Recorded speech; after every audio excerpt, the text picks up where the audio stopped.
Welcome to all. स्वागत है आप सभी का हमारे यूट्यूब चैनल माइटी मैन पे।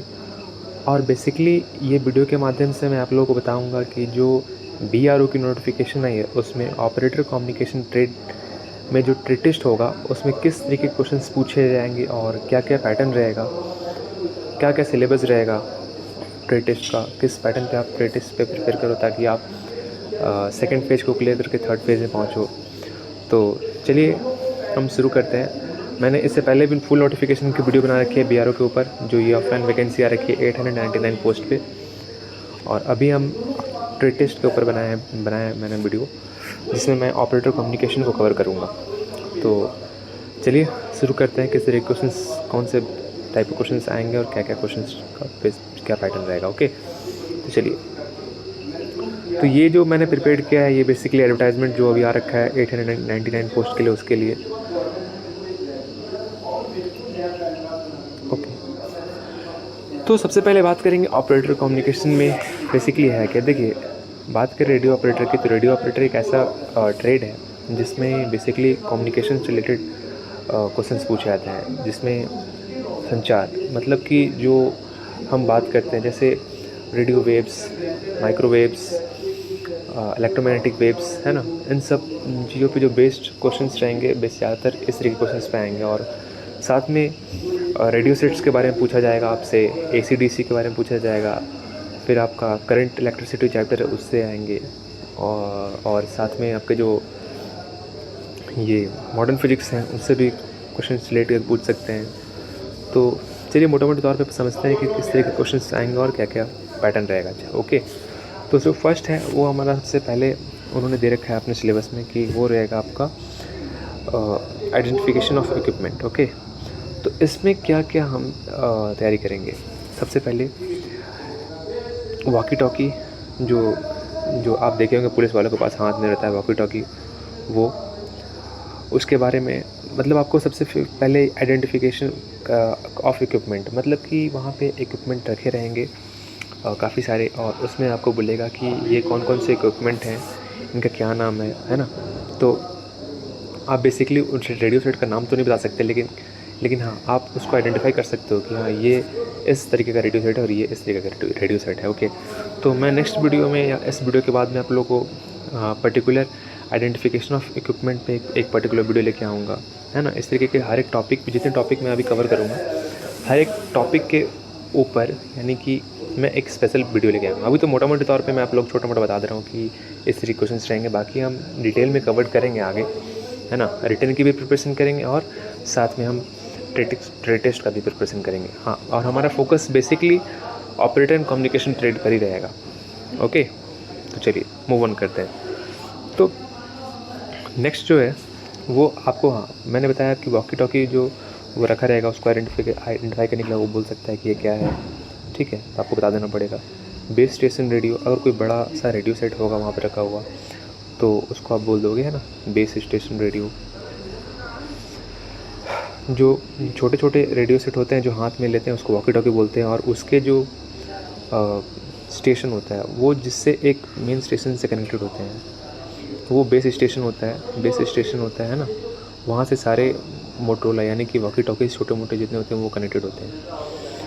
तो बेस स्टेशन वहाँ पे भी एक छोटा सा रेडियो सेट लगा होता है, बड़ा सा, सॉरी। ओके, तो ये चीज़ है। नेक्स्ट वो आइडेंटिफाई करने के लिए आपको बताया जाएगा, मैं आपको हर एक वीडियो में अभी आगे चल के वीडियो में कवर करूँगा। तो नेक्स्ट मूव करते हैं। Mobile radio set. Mobile radio set का मतलब जो रेडियो सेट को मूव कर सकते हैं लेकर, है ना। एंटीना तो आप लोग बता ही सकते हो, आप लोगों ने देखा ही होगा पैराबोलिक एंटीना जो गोला टाइप से होता है ना, इस टाइप से होता होगा, आप देखे होंगे।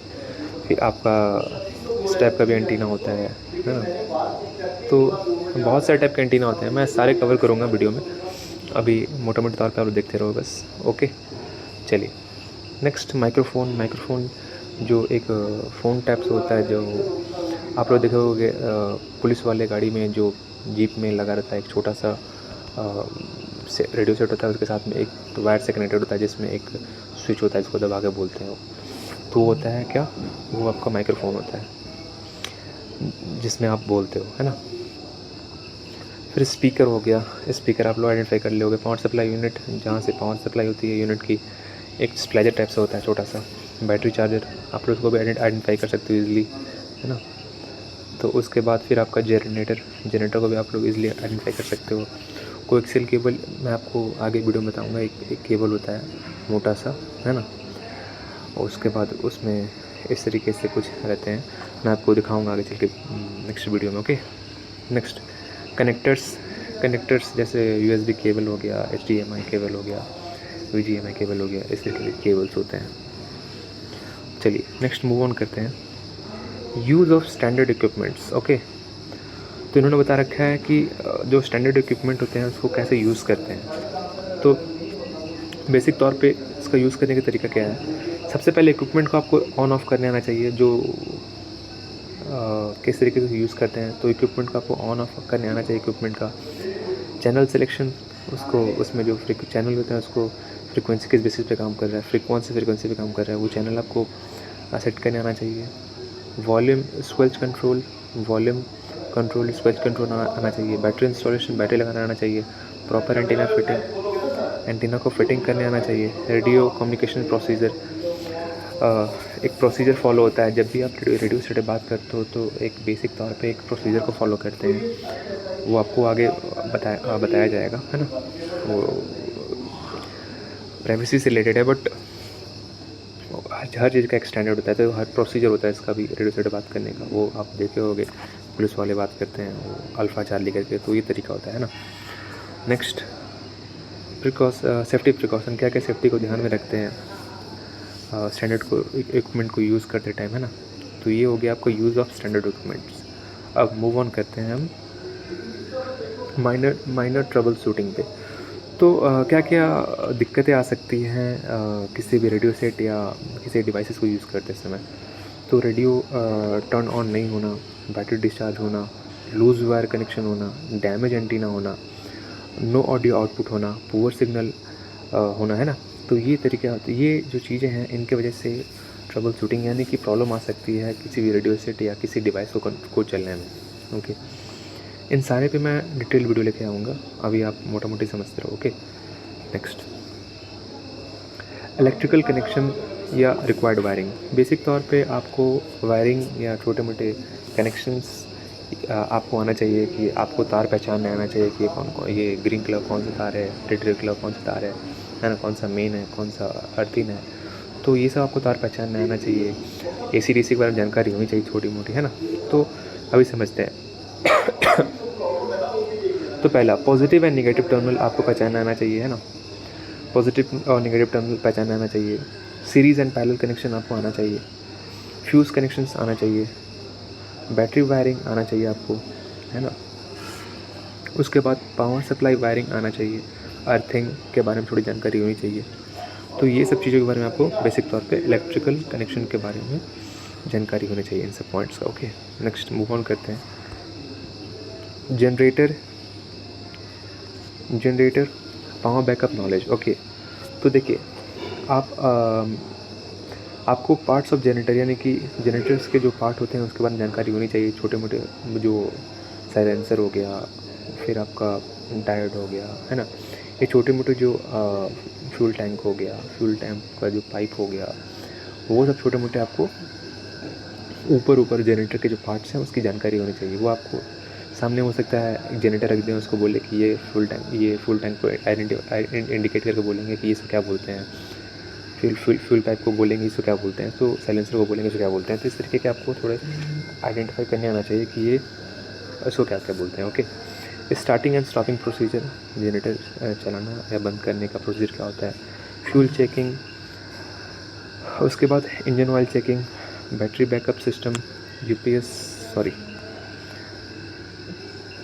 Battery backup system, UPS basis, safety precaution, ठीक है। तो ये सब चीज़ों के बारे में आपको बेसिक तौर पे जानकारी होनी चाहिए।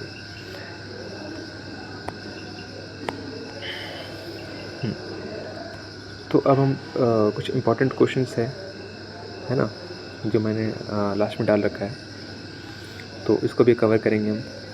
तो पहला क्वेश्चन क्या है हमारा, what is the function of an antenna. तो बेसिक तौर पे एंटीना का फंक्शन क्या होता है।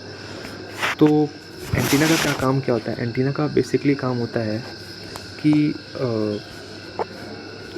ये सिग्नल को क्या करता है? ट्रांसमिट करता है, भेजता है, या तो फिर रिसीव करता है। किसको? सिग्नल को। ओके, सिग्नल को क्या करता है? ट्रांसमिट करता है या रिसीव करता है। तो बेसिक तौर पे आप मोटा मोटा आपको नॉलेज यही होना चाहिए कि एंटीना का काम क्या होता है? रिसीव करना सिग्नल को और सिग्नल को भेजना। What does a walkie how does a walkie talkie work? तो बेसिकली वॉकी टॉकी किस बेसिस पे काम करती है? तो इलेक्ट्रोमैग्नेटिक वेव्स रेडियो वेव्स निकलते हैं उसके अंदर से, है ना, जो उसके बेसिस पे वो काम करता है ना। वो क्या होता है? मॉड्यूलेशन डिमॉड्यूलेशन का प्रोसेस होता है उसके अंदर। आप पीडीटी स्विच दबाते हो, उसके बाद आप वॉइस जो हम बोलते हैं वो क्या होता है? वो बेसिक तौर पे वॉइस सिग्नल होता है। वॉइस सिग्नल को कन्वर्ट करता है डिमॉड्यूलेशन मॉड्यूलेशन करके, फिर आपका उसको फिर रेडियो वेव के थ्रू भेजता है। फिर जो जितनी उसकी रेंज है, उस रेंज के अंतर्गत अगर वॉकी टॉकी आता है दूसरा वॉकी टॉकी, तो उससे कनेक्ट होकर और फिर मॉड्यूलेशन डिमॉड्यूलेशन प्रोसेस होता है। फिर आपका सेम प्रोसीजर होने के बाद फिर वो जो मैसेज उसने भेजा था वो मैसेज वहाँ से निकलता है। ठीक है, तो ये प्रोसीजर होता है आपकी वॉकी टॉकी का। What causes poor signal reception?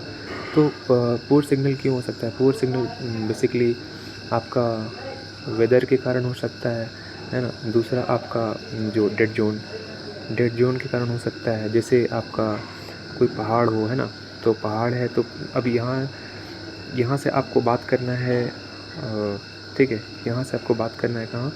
यहाँ पे, है ना, ये आपका कोई कैंप है, यहाँ से यहाँ बात करना है। तो क्या है इसके बीच में ये जो एरिया बन रहा है वो क्या है? Dead zone. तो क्या होता है, ये सिग्नल यहाँ से यहाँ ट्रांसमिट नहीं हो पा रहा है प्रॉपर तरीके से। तो बीच में जो एरिया बन रहा है उसके वजह से क्या हो रहा है? प्रॉपर तरीके से सिग्नल का ट्रांसमिशन नहीं हो पा रहा है। तो इसके वजह से भी आपका पुअर सिग्नल आ सकता है। फिर आपका वोल्टेज का भी अगर प्रॉब्लम है तो उसके वजह से भी आपका पुअर सिग्नल हो सकता है, क्योंकि मॉड्यूलेशन प्रॉपर तरीके से अगर नहीं हो पा रहा है, वो बैटरी का प्रॉब्लम है ना। तो इन तरीके से बेसिक तौर पे अगर बात किया जाए तो आपका वेदर का सबसे ज़्यादा इफेक्ट पड़ता है। ठीक है, क्योंकि वेदर क्लीन नहीं होगा तो आपको प्रॉब्लम आएगी। नेक्स्ट क्या है? Difference between AC and DC. ठीक है, तो एसी और डीसी के बीच में क्या डिफरेंस होते हैं? एसी क्या होता है? अल्टरनेटिव करंट होता है, और डीसी क्या होता है? डायरेक्ट करंट होते हैं। तो एसी करंट का कहाँ इस्तेमाल होता है और डीसी करंट का कहाँ इस्तेमाल होता है? एसी साइनसॉइडल सॉरी जो एसी होता है वो हमारे घर में जो वायरिंग होता है ना, उसमें जो करंट आते हैं वो क्या होता है? एसी के तौर पे होता है आपका। उसके बाद जो डीसी होता है वो क्या होता है? बैटरी सप्लाई में जो बैटरी जो एनर्जी को स्टोर करती है, इलेक्ट्रिकल एनर्जी को, वो क्या डीसी के फॉर्म में स्टोर करती है ना। फिर आपका पूछ सकता है कि एसी से डीसी या डीसी से एसी से कन्वर्ट करने के लिए कौन सा डिवाइस का इस्तेमाल किया जाता है? तो इन्वर्टर का इस्तेमाल किया जाता है। ठीक है, तो इन तरीके के क्वेश्चंस आपको पूछेंगे। वहाँ पे जो इंटरव्यू लेने वाले सर होंगे वो इस तरीके क्वेश्चंस पूछ सकते हैं। व्हाट इज़ अ फ्यूज़ का बेसिकली काम क्या होता है ना, हाई वोल्टेज आता है। हाँ, तो हम बात कर रहे थे कि how do you check a battery को हम कैसे चेक करते हैं? तो बैटरी को चेक करने के लिए बेसिकली विजुअल चेक करते हैं, उसको ऊपर चेक करते हैं, है ना। सबसे पहले कैसे चेक करते हैं? Visual check. माफ़ करिएगा, थोड़ा मेरे पास साधन कम है, इसलिए मैं इस एप्लीकेशन का यूज़ करता हूँ ताकि आपको बता सकूँ मोटा मोटे तौर पे, है ना। नेक्स्ट विजुअल चेक कर सकते हो आप, उसके बाद वोल्टेज चेक कर सकते हो, है ना, वोल्टेज चेक कर सकते हो। उसके बाद लोड चेक करोगे उसका, आप लोड टेस्ट या चेक करोगे, है ना। उसके बाद आप स्पेसिफिक ग्रेविटी टेस्ट करोगे उसकी।